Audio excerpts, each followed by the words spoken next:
Shalom geliefdes. Welkom by die druppeltjie van my hart. Ek is Edgar Hermanus.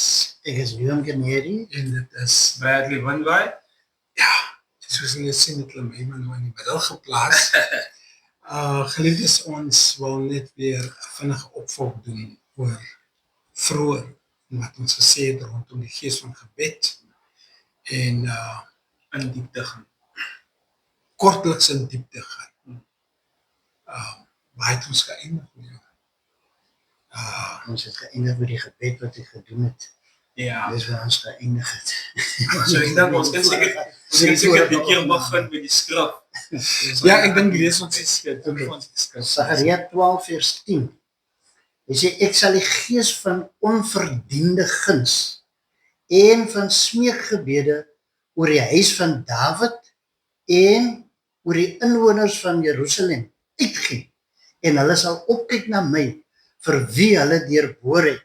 En hulle sal oor hom rou, soos 'n mens rou oor 'n enigste seun. En hulle sal bitterlik oor hom huil, soos die bitterlike gehuil oor 'n uniek eersgeborene. In daardie dag sal daar 'n groot rou wees in Jerusalem. Geliefdes, ons wil net begin deur te sê dat as die Here begin met enige iets wat hy doen, begin hy dit dikwels in ons eie harte.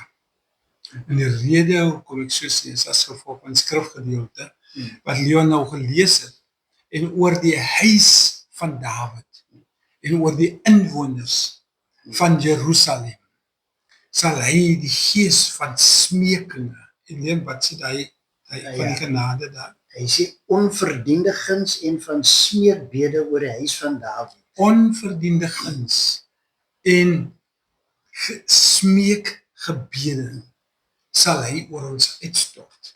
En dit is waar die Here het orde in dit wat hy doen. Al begin dit net so, soos hy in die skepping gemaak, die aarde was woes en leeg, tog was daar 'n orde vir die skepping, en daar was 'n rede hoekom skepping woes en leeg lyk. Ja. So nou kom ons en God skep weer 'n ding in mense se lewens deur sy gees, en in die begin lyk dit woes en leeg. In die begin lyk dit, jy kan nie die twee bymekaar bring van wat die Here besig is om te skep nie. Maar die orde is altyd daar. Uit die chaos van die heelal op daardie tydstip van die woestheid en die leegheid, toe is daar orde. Want hy het uit daardie woestheid het hy orde geskep. Ja. Hy het alles stilgemaak. Alles Hy het lig in die donkerte gebring. En ek verduidelik vir julle dit omdat ons het baie keer ons eie Konsepsie, opinie. Ja, van idees. hoe God moet begin. Ons sal baie keer hê, hy moet die ding doen soos ons dink hy dit moet doen sodat ons daarin kan fit. Ja. Maar God kan nie ingefit word in die klein boksie waarin ons lewe en waarin ons wil fit. Ek wil graag dit sê. Ons het afgelope tyd ook so 'n bietjie aan die gemeente gedeel oor so gevat aan die gees van gebed. En kyk vandag praat ons weer daar. En dit is die een ding wat die disippels of vra het ons ook gesels. Dis dat dit die eerste een ding is wat die disippels of vra het. Dat die Here hulle sal leer hoe om te bid. Daar was miracles geweest, signs, daar was wonders geweest, maar hulle gevra oor Here leer ons hoe om te bid. Ja. Hoekom was dit dan so significant dat die Here hulle moes leer om te bid en nie gevra het van die miracle signs and wonders? Hulle het gesien dat hulle het dit by mekaar gebring om te sien as die Here van die berg gekom het, dan het die vonke gespat onderkant die berg. Hulle kon dit sien dat die way hoe die Here Jesus geleef het. Ons in baie keer vra vir die Here om kragtig deur ons te werk. Maar onze persepsie van hoe God moet beweeg is wat in ons pad staan. Om te sien hoe God werk en hoe Jesus wandel in ons midde. En dit is die Heilige Gees se werk daarmee, om Jesus binne in ons te verheerlik, self deur gebed, Ja. self deur gebed. Ja, soos ons vroeër op die vorige opname gepraat het oor die patroon van 'n Woensdag gebedstyd. Daar's 'n spesifieke patroon. As dit nie volgens daai patroon is nie, dan was dit nie 'n gebedstyd Programme, ja. gewees nie. En mens moet oop wees by elke tyd van gebed. Want as die Here verlede week dit so bewerk het en op Ja. daai manier beweeg het, moet ons nie verwag dat op dieselfde manier 'n week later gaan beweeg nie. Want daai gedeelte is klaar verby. Edgar het op die vorige opname ook gepraat oor die seisoene. Daar's verskillende seisoene hoe God beweeg in 'n mens se lewens ook. En selfs in die gebed. As ons het Ja. net ook gepraat het oor gebed, dan kom ons by die smeking, die danksegging, die vas, Ja. al daai wat Ja. een vorm. En soos jy nog gesê het, Bradley, hulle die disippels het gevra, leer ons om te bid. Hoe Ja. maklik in gebed wees. Dis Vra vir die Vader, leer my hoe om te bid. Ja. Ek weet nie hoe om te bid nie. Ja. Wil sê as ons bid dan sit onuitspreeklike sigtinge Ja, wat ons na vore ons weet nie maar wat met die ons- Heilige Gees onsself. presies. Ja, ja. Presies. Die Heilige Ja. Gees sal ons help in die gebed en hy soos die skrif hierse gesê het, smeekbede om te smeek. Daar's 'n tyd wat ons moet kom wat ons nie net normaalweg bid nie, maar wanneer ons smeek voor die Here. Ja. Pleit by hom. Mm. Dit is hoe ver ons moet gaan. En is hy nie waardig om voorgepleit te word? Ja. Is hy nie waardig? Ek onthou nou so onlangs toe ons in Slypsteen was, waar ek myself gevind het. En dit is regtig waar my eerste keer as 'n jong man, my eerste keer waar ek myself so vind ernstig smeek voor die Here, en ek het gewonder waarvan hy smeekinge kom, en ek het besef toe ek my hart ondersoek dat dit 'n vorm van desperaatheid was, dat die Here regtig waar homself moet openbaar aan die mense en hulle genees. Ja.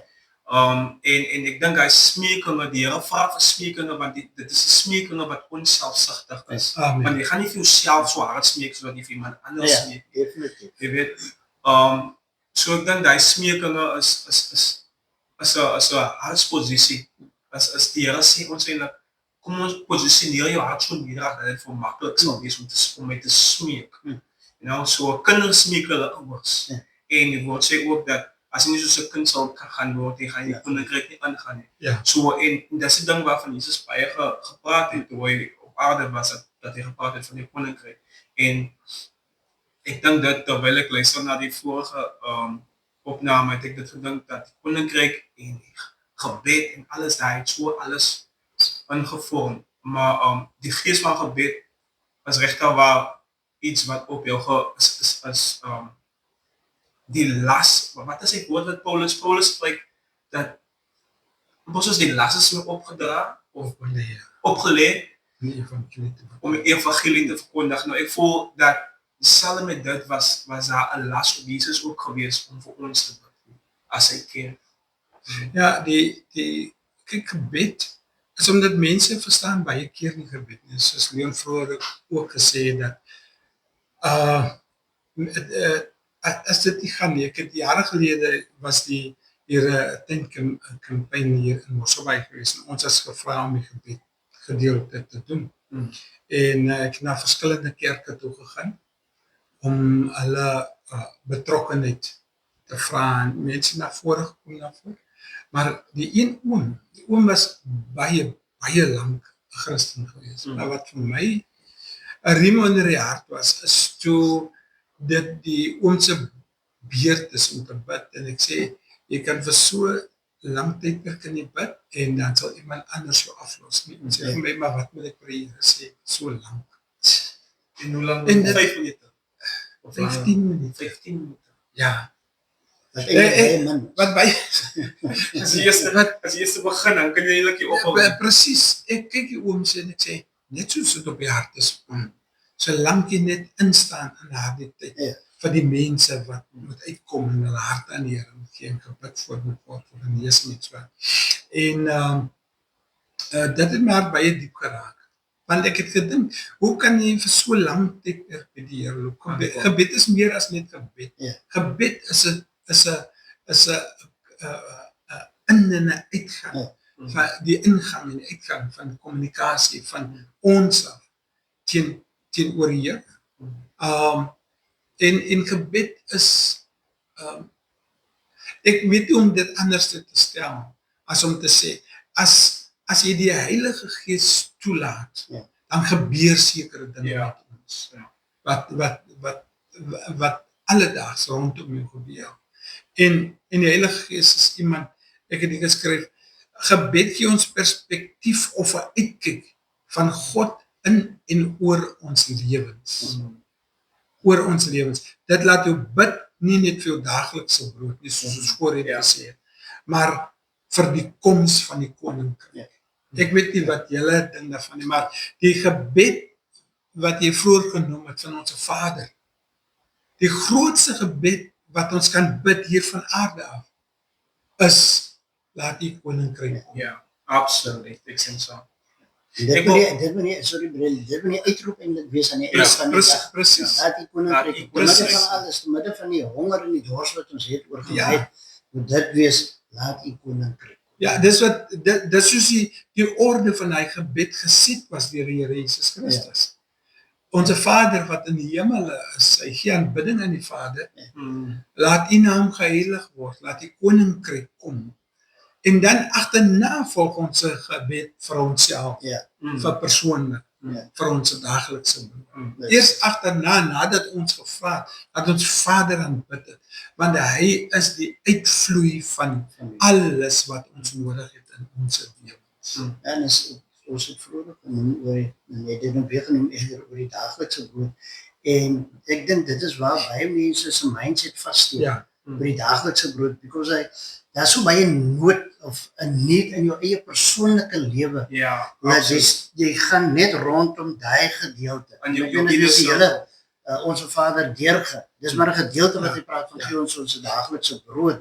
Dat ons nie net by dit vas staan nie, maar dat ons weet hoor die gebed gaan eintlik baie breër as wat net daai stukkie. En mense is so gekonsentreer oor ek het 'n nood, ek het 'n tekortkoming, ek fokus nou net op daai. Nou vergeet ons waar is die gebed en smeeking. Ja. As ons dink aan die daaglikse brood, dit wys internal. En as ons kyk na jou hartsposisie, wat actually na die Here toe moet wys in plaas van na jouself, in plaas van jou eie needs. En as ons dink aan die daaglikse brood, eintlik gaan die daaglikse brood nie so te sê oor jou needs nie. Dit gaan oor jou needs, dit gaan oor jou needs, maar die daaglikse brood gaan actually oor die woord van die Here. As onze Vader praat van die daaglikse brood, dan praat hy ook in 'n ander konteks van die woord is ook die brood. So die woord is eintlik dit wat ons moet inneem sodat ons gebedslewe op 'n ander vlak kan opereer. En ek het nou die aand aan die diens gesê, wat hier gesê dat een van die goed wat my regtig baie help in my gebedslewe, en ek hoop dit is vir julle ook 'n motivering, dit is om deur die gees of in die gees te bid. Dit help my absoluut baie om in die gees te bid, en dan kan 'n mens ook vind sommige kere as 'n mens bid en dan is daar skielike stilte. Dan wonder ek vir myself van, hoekom as ek nou hier skielik stil?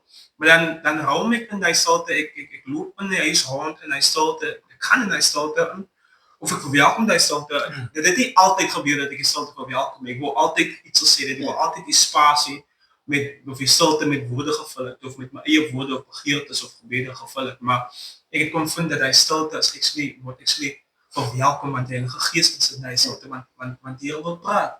Soos hy net gesê, dis 'n two-way stream. Dit is nie 'n one-way stream nie. En ons moet onsself dat ons die Heilige Gees kans gee om so met ons te kommunikeer. Dan moet ons seker leer om ons monde te Precies. Hoewel het 'n two-way communication radio system is, moet ons soms keer ook aan stil wees. En ek sit nou aan dink, die woord natuurlik is een van die beste meganismes wanneer jy sukkel om te bid, om die woord uit te bid, die woord te gebruik en dit terug te bid tot die Vader. Terug te sê, dit is wat die woord sê, dit is wat die woord verklaar. Baie mense vergeet, soos jy nou sê, daar is 'n tyd wanneer dit stil raak oor die gebedstyd. Wat doen jy in daai tyd? Hier gebruik die woord, lees die woord. Quoteer die skrif wat jy daar sê, en dan gaan jou gebedslewe ook 'n bietjie vernuwe raak. Sodra jy in kontak met die woord en die woord uitbid, dan gaan jy uit van, soos jy nog gesê, daai wat Hy het gewonder wat moet hy in 15 minute. Dan Dus, gaan hy uitvind wat moet dit alles nou na 'n uur bring. En so gaan dit groei en groei en groei en dan gaan jy uitvind ek kan nou 2 ure, ek kan 3 ure, ek kan 'n halwe dag voor die aangesig van die Here kom. Maar daar is soveel nou om oor te bid en om uit te bid wanneer jy hierdie woord gebruik. Precies. As jy dit wil aanpak, gaan lees Psalm 119. Ja, hy is die langste Jy gaan psalm. jou nag bid.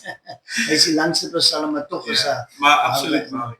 Geliefdes, ons vra vir onsself, hoe kan ons so bid sonder ophou? Want gebed is nog baie keer difficult, maar difficult in die sin van, moeilik in die sin van, dat ons nie weet hoe om te bid in spesifieke situasies.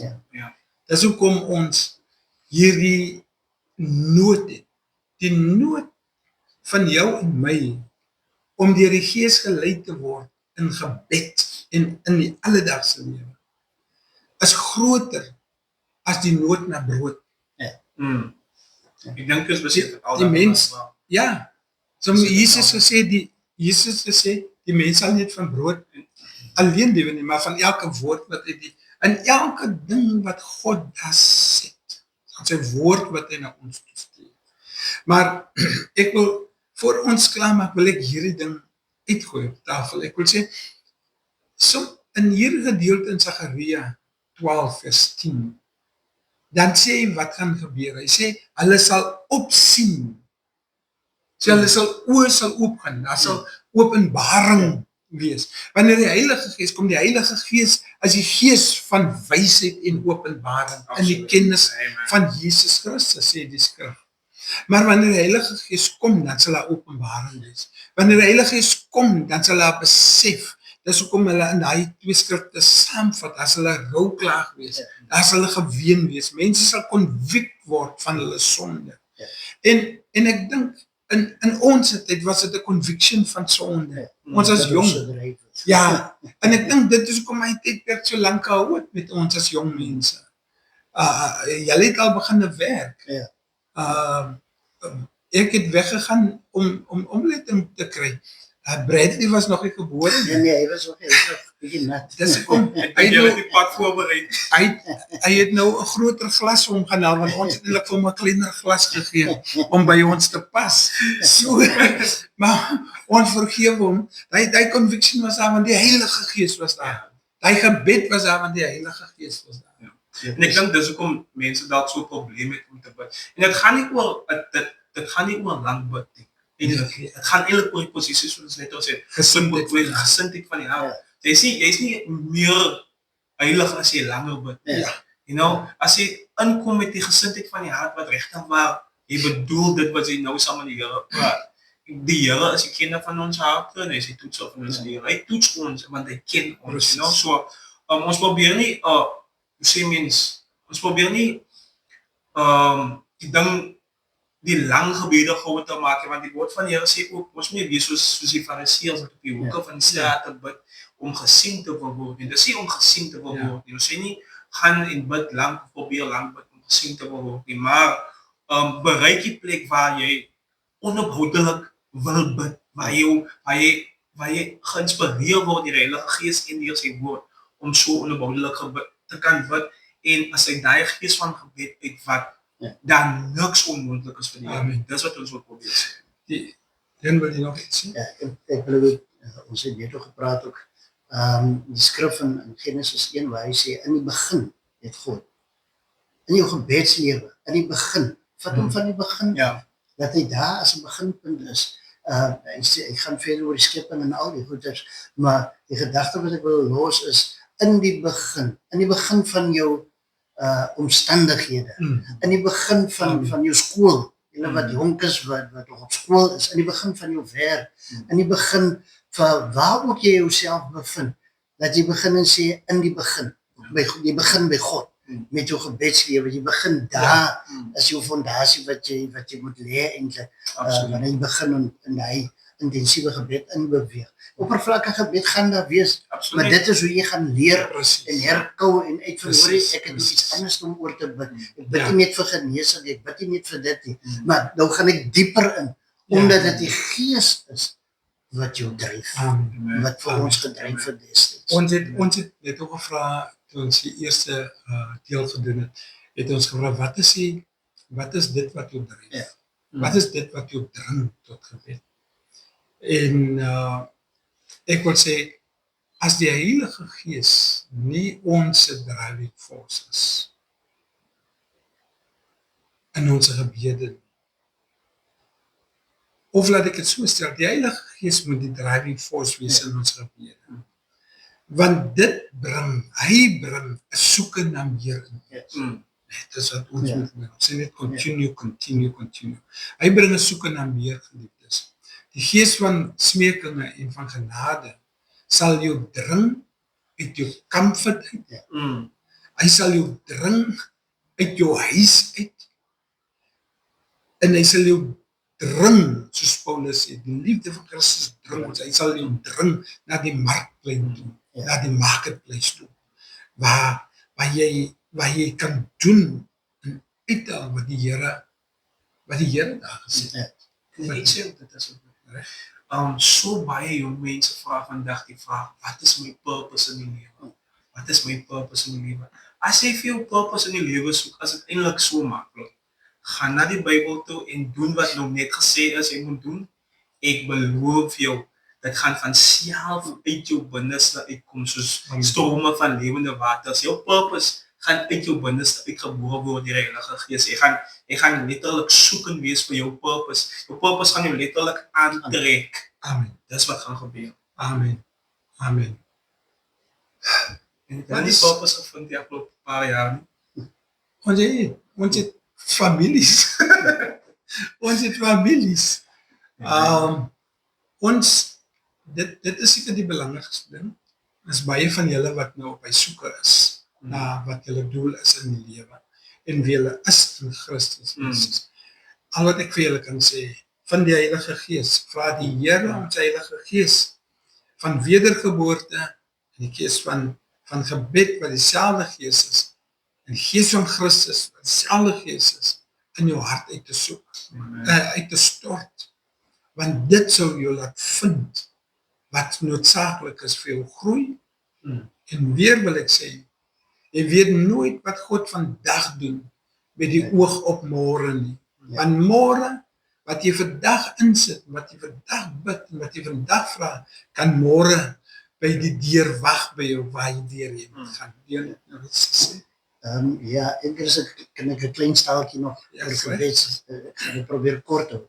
Ons het nou baie gepraat oor Hospitaal Deerstrand, hy is gehuur het en so, en ek onthou, hoe dat daar eenaan wat hulle die diskos gaan met die gala, soos hulle gesê, en het was laat in die aand al, en ons het probeer slaap, en ons het probeer bid, en ons het aangegaan, en ons het begin bid en gesê vir die Here, maar maak die musiekie langs ons stil, die gala aan, maak het stil vir ons het nie nodig om aan dit te luister nie. Ja.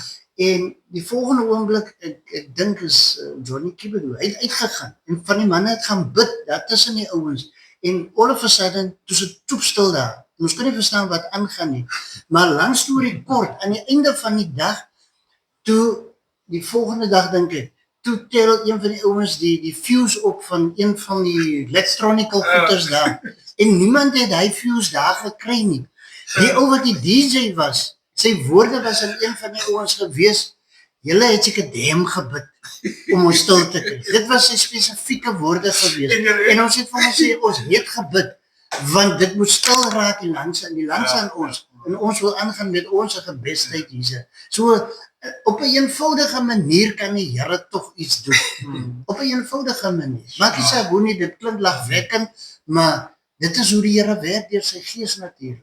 Ja, geliefdes, ek hoop nie sommige van die manne wat hy aan by gala was, leef, of hoor jy die opname, in geval jy dit hoor, ek was nie by nie, ek dink ek was die stadium in Woester gewees, so sy naam is Leon Kinner, ek sal nie adresse uitgee. Ja, ek weet een van jou was leef, wat die DJ was, ek weet definitief hy leef nog. Geliefdes, like en subscribe, asseblief, in die naam van die Here. Shalom. Shalom.